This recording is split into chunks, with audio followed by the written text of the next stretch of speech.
Okay, hi everyone. I'm back with another video, and for today, I'm going to talk about another topic that is somehow related to my previous video, and it's all about making resume. I know when we apply for jobs, the most number one or the most common requirement is we're required to submit a resume, and I will be sharing some personal tips based on my experience before and as uh, being in the profession today. I will be sharing my personal opinion and hopefully helpful tips on how to make a better resume. Now I know when we were in school, we were taught already how to make a resume, what are the contents of a resume. So I think I'm not going to dwell with that too much. It's more on uh, a different level of inputs in making resume. So when you apply for jobs, basically you have to have a resume. And I hope you don't get confused when you hear the word CV versus resume. When you hear CV, that's curriculum vitae, it's a complete and a detailed portfolio of yourself. So it should be a document that contains like 3, 5, or even 10 pages. It should reflect there your personal information, a very detailed educational background, the honors, awards that you have received, the organizations or clubs you have joined, especially if you're an officer, if you're a dean's list, if you have special honors and the like. It should be very complete. Your studies, your work experiences, very detailed. You have the description, training, seminars you've attended, and the like. So it should be complete information, like very complete. So that's CV.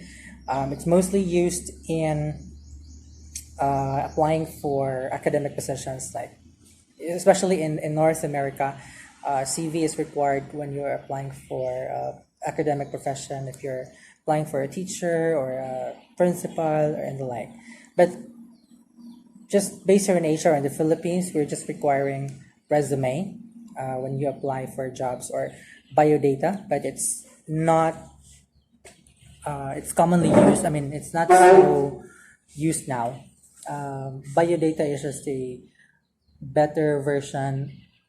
I mean, the older version of resume. So, all right. So resume is just a summary of yourself. So brief description of yourself, your personal details, your experience, your work experience, and educational background. All right, so my number one tip is when you make a resume, you go for a simple resume. The simpler, the better resume. So when we say simple, we start with the color. I would prefer personally when we say simple, it's just all black. So it's a black and white resume, no colored text. So it's just black and white. And then when you do the font, I would preferably on my own, I would just go for sans serif fonts. So these are the fonts that have single or one stroke that uh, don't have any art at the end.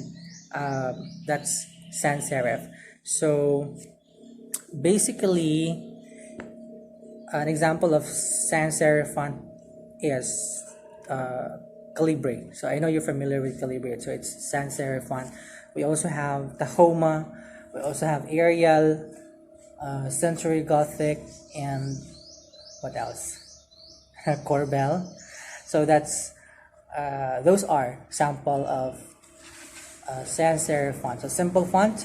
But I'm not saying that it's wrong to use serif fonts like Tahoma, Georgia.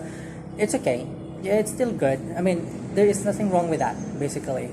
I know we have our own preference, we have our own taste, personal taste. But to me, because when you look at, for example, I have this resume that I've been using for how many years. This is really my true resume. It's just the text color, it's just black, all black up to the very last page. So it's a black and white resume, and then the font that I'm using is just Calibre. So when you look at it, it's neat, it's simple, and it's, it's clear to the eyes. It's good. I mean, it looks pleasant to the eyes if I'm going to look at my resume. So that's number one tip. So simple, and the better. Because when you go for black and white resume, this is like you can save. For example, if you apply colors here, I know if you don't have printing resources at home, so you have to go for internet cafes and then print your resume. So I know black and white and then the colored printing vary from the price varies basically. So if you have a colorful resume, you would pay bigger for the printing charge or the fee. Whereas if you go for black and white, it's just peso, or it depends on the on the internet cafe. So you can save. So it's good to also have black and white, because you can also just print one black and white resume, and then you can photocopy. You can photocopy this one. So it's just black and white. There are photocopying machine that looks, or that can produce original, just like original resume. So you're safe there because it's just black and white. And then photocopy is also affordable. So if you're trying to save money, then you go for a simple resume. And then, as you can see, I don't have a photo here on the resume. So I don't really place photo, because if you're going to place a photo here, again, it should be colored. So it may not look nice if your photo is on black and white. So I guess if you have a photo here, you have to print it in colored. And again, it would cost you additional money if you have some color documents to print. Not unless if you have a computer or printing resources at home, then it's not going to be a problem. But if you're going to ask me, picture is not required on your resume. However, there are certain jobs that require, or that may require you to put a picture. I'm not really saying, but to my personal perspective, I guess there is.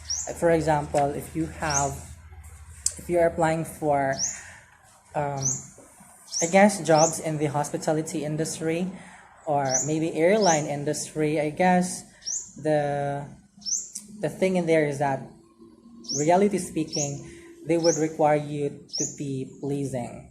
So you have to have a pleasing personality.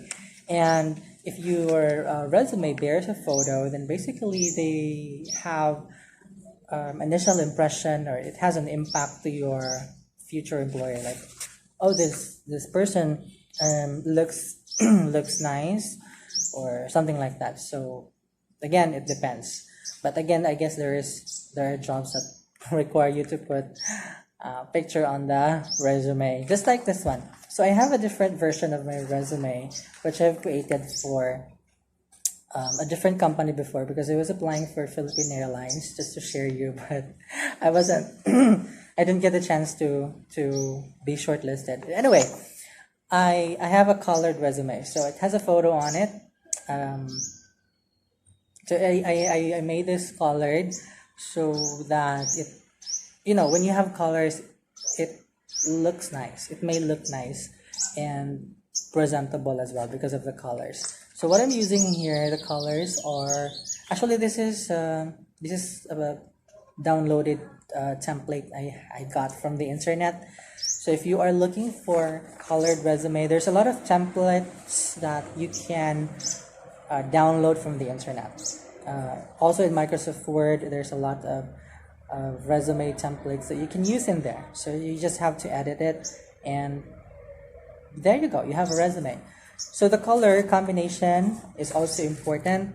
So I have here shades of blue, and because when you choose colors, there are colors which are compatible, which are complementary. There are also contradicting colors. So you have to be very careful on that if you apply colors, because if you're not good in choosing colors, your resume may not look so presentable. And um, yeah, so you have to be very careful about colors, especially just like the same when you're choosing an outfit. So you have to match the color of your top to your skirt, to your pants, down to your shoes. So color combination will also apply. Same content basically, and yeah. So I have another version of my resume which I rarely use. This one, the colored one, because I'm just using the black and white most of the time. So this resume is 2 to 3 pages. However, I also have another version of my resume which is one pager. So here.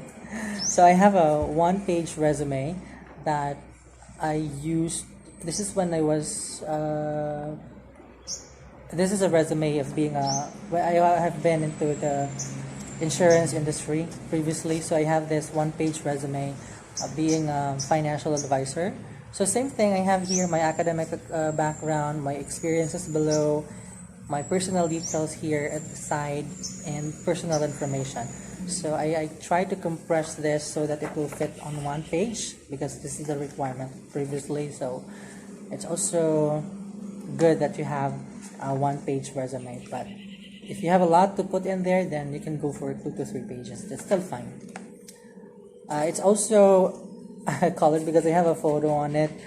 So I printed this in colored, and yeah. So one-page resume, that's okay. What's the most important thing to capture in your resume is your personal information, your contact details, your education, and work experiences. Character references, not so important, basically. You can put in there available upon request. That's fine. I also learned there was one speaker before I heard that when you make a resume, you have to have your name and contact details on every page.